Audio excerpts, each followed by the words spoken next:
Good afternoon, everyone. We're so thrilled to have so many civic-minded people here with us today, and hope you've all had a good morning. We want to welcome you to this joint meeting sponsored by the Virginia Municipal League, the Virginia Association of Counties, and the Virginia Association of Planning District Commissions. My name is Rosemary Wilson, and I am a very proud member of the Virginia Beach City Council, and I'm the president of VML. Now, I'd like to introduce the presidents of our sister organizations. This is Marty Noe.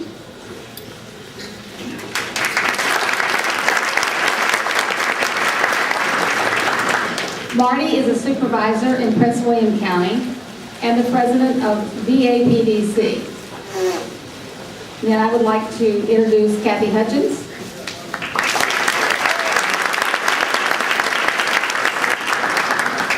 Kathy is a supervisor in Fairfax County and the president of VACO. And we are going to be sharing the presiding duties today. And we are so delighted to be partnering and doing this together and having such a nice crowd of our membership here.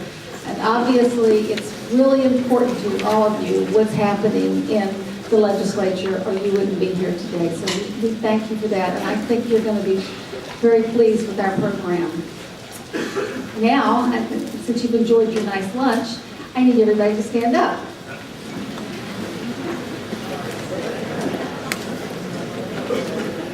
And we're going to do the Pledge of Allegiance.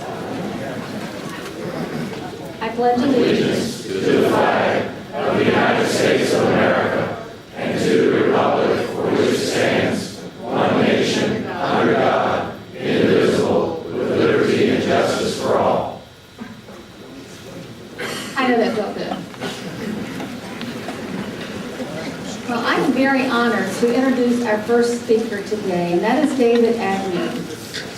Mr. Agnew is the Deputy Director for the White House Office of Intergovernmental Affairs. He is a businessman who has background in municipal government, having served as the top deputy in Charleston Mayor's Joe Riley. He also served as special assistant in the office of the U.S. Secretary of Labor, Robert Reich. Mr. Agnew, we are so happy you're here today, and thank you.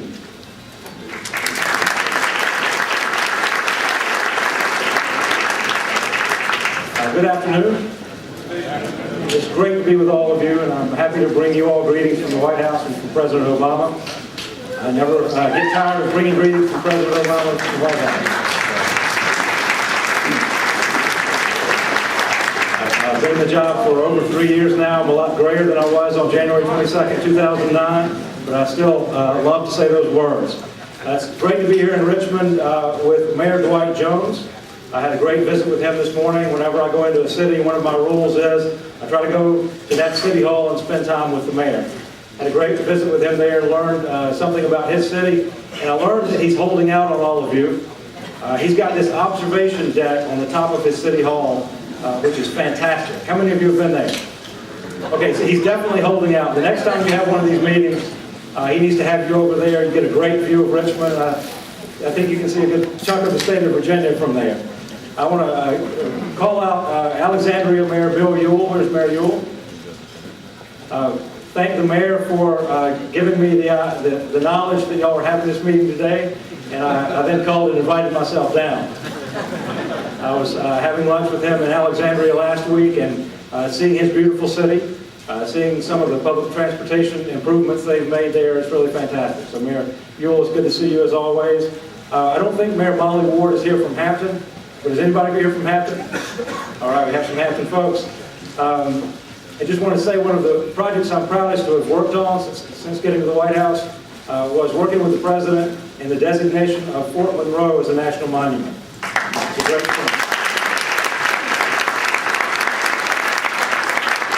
A great thing for Hampton, a great thing for the state of Virginia, and a great thing for the United States of America. And I was so pleased to have a partnership with Mayor Ward as that was getting done. I want to thank Mike Amix and the Virginia Municipal League staff for all the work that they do. I'm sure you know what great representatives you have in them. but it's been a pleasure to get to know them over the past 3 years, and really to get to know the staff of many organizations like that across the country. They do amazing work representing your interest in state capitals and in the U.S. Capitol every single day. So thank you to Mike, to Jim Campbell from the Virginia Association of Counties. I recently took counties on as a part of my portfolio. I've enjoyed getting to know Jim and some of his colleagues. And also understand the Virginia Association of Planning District Commissioners is here. So it's nice to be with all of you. Got personal connections to Richmond. My wife was born down the street at MCV, and my in-laws, who I love dearly, were born just up the road and raised in Hanover County, Hanover Courthouse. So I've been here a lot. I've spent a lot of time in Richmond visiting my wife's grandmother and her family. It's great to be back. I share something with all of you. Since I'm from South Carolina and you're from Virginia, we have a common heritage.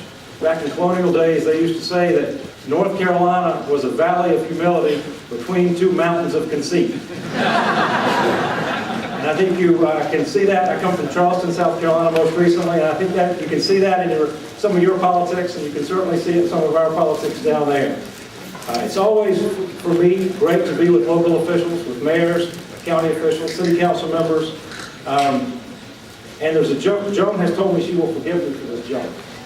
I know she represents the governor and works with governors nationwide. But when I think about governors and their role versus local officials, I'm partial to the local officials. And I was at the Democratic Convention in 2008, and Maryland was seated right behind South Carolina. And I noticed that Governor O'Malley was sitting by himself one day. And so I went up to him and introduced myself, and he said, Agnew. That name rang a bell because of Spiro Agnew. And I said, no relation, Governor, no relation. But he said, have a seat, Agnew. So I sat down and I said, well, I knew he'd been mayor of Baltimore, and I had met him once when he was mayor. And I said, how are you enjoying your time as governor? And he thought for a moment, and he said, well, Dave, let me tell you a joke. He said, there was this hunting dog on the eastern shore of Maryland, and the hunting dog's name was Mayor. And Mayor was the best hunting dog in the whole state. You could shoot a duck, Mayor would go get it and have it back to you in a minute every single time. So when these guys from New York wanted to get a good hunting dog, so they called the kennel where Mayor lived, and they said, we'd like to rent Mayor for the whole weekend. How much will it cost? And the kennel owner said, well, I guess I'll give it to you for $15 for the whole weekend. And the guy from New York said, well, why is it so cheap? And he said, well, a couple of weeks ago, these guys rented Mayor out, and they messed up and called him governor, and he hadn't been doing anything but sitting on his ass since.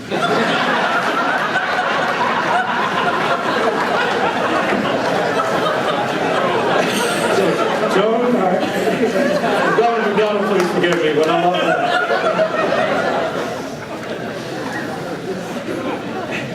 I used to work for a great mayor. I used to work for the mayor of Charleston, South Carolina, Joe Riley.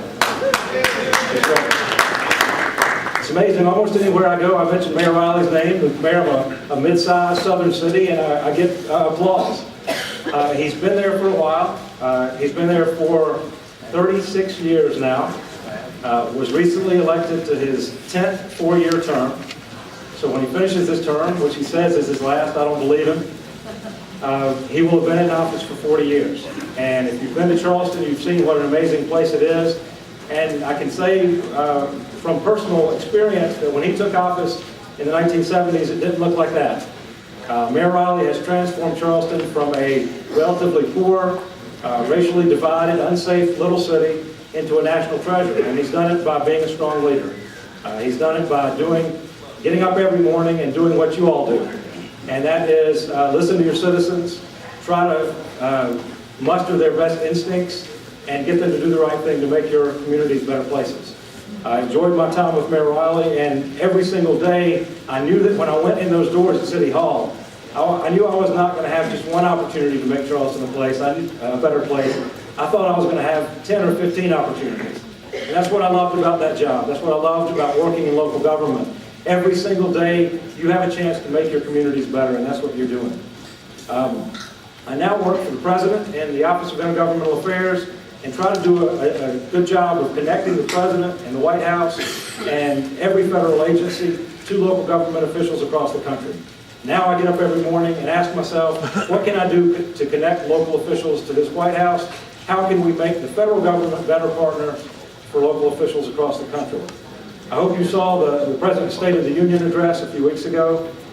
He talked in that speech about creating an America built to last, creating an America where we make investments in education, make investments in infrastructure, make investments in each other and our communities so that we can have the brightest future possible.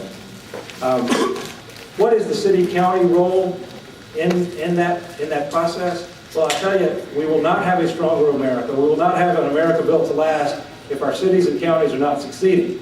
People live in our metro areas. 80% of the people in America now live in a metro area. They live in our cities. They need their communities to be strong for this nation to be strong. What we've been working on for 3 years now is to try to make the federal government a better partner, to try to take the federal agencies out of the business of telling you all what to do every day, and instead turn the federal government into a partner that helps you do what you want to do better, helps you achieve your own vision. We've got great examples across the federal government of us making those changes. They don't come fast enough, I know that, but we're making them as fast as we can. Tiger grants are a good example. The Department of Transportation is now, for the first time, sending money directly to local governments in a creative fashion to help you build transformational projects in your communities. That money doesn't go through states, it goes directly, in many cases, to city and county and regional governments. It's one that I'm very proud of. I love Tiger grants. I always say that I love it, but my only problem with it was the first round of Tiger grants, for every happy mayor I had 28.4 unhappy mayors. This last time, I think Tiger 3, the ratio went down to 1 happy and 19.8 unhappy. So we need to put more money into that kind of program, and we know that, and we're working on it. The Sustainable Communities Initiative is another great example where we're working with the Department of Transportation, EPA, and HUD to get them together for the first time. Instead of having 3 pots of money coming to a community and you all trying to figure out how to possibly make them work together, we're trying to make the federal government piece of that seamless so that you get some money from one of those, and the transportation plans and the environmental plans and the housing plans all sync up together. And again, I know we've got a long way to go, but that's a vision that we're working on. We're also working very hard to make sure that the federal government supports regional governance and supports strong regions. There are plenty of examples of that across the federal agencies in Commerce and in HUD and EPA, but regional governance is something we know that needs to be strengthened, and we're working hard every day to do that. So I'm proud of our record. I want to stay in touch with as many of you as I can. Mike and Jim have my contact information. I'll give you my email address if you ever want to stay in touch with us. It's dagnew@who.eop.gov. It's our job to get to know elected officials. Sure, Dagnew, D-A-G-N-E-W, @who.eop.gov. We want to stay in touch with you. For those of you who are already on my email list, you'll find that we try to over-communicate, not under-communicate. So please shoot me an email and we'll stay in touch. And I understand that you've got to go out today to your state capitol and lobby your legislature. And I remember when I was working for Mayor Riley, we did that from time to time. And I'll just say, I hope you have a better experience than I did in Columbia. It always seemed to me when I went to our state capitol, again, excuse me, when I went to our state capitol, the same folks who like to talk a lot about moving government closer to the people were usually using that metaphor when they were talking about moving it from Washington to Columbia. But that sentiment seemed to stop when it got to Columbia. When they got to Columbia, they wanted to send the power and the money back to Columbia, not to Charleston. So we had to work very, very hard, as I'm sure you do, to make sure that your state government treats local governments well and understands your needs and makes state government responsive. Because we all have to work on this together. We're never going to be the nation we can be if the federal government is not working well with states, if the federal government's not working well with local governments, and if you all aren't working well with each other within state. So we value the partnership we have with local governments. We're working hard every single day to try to make it a working, productive partnership. Thank you for your time, and I look forward to being in touch with as many of you as I can. Thank you.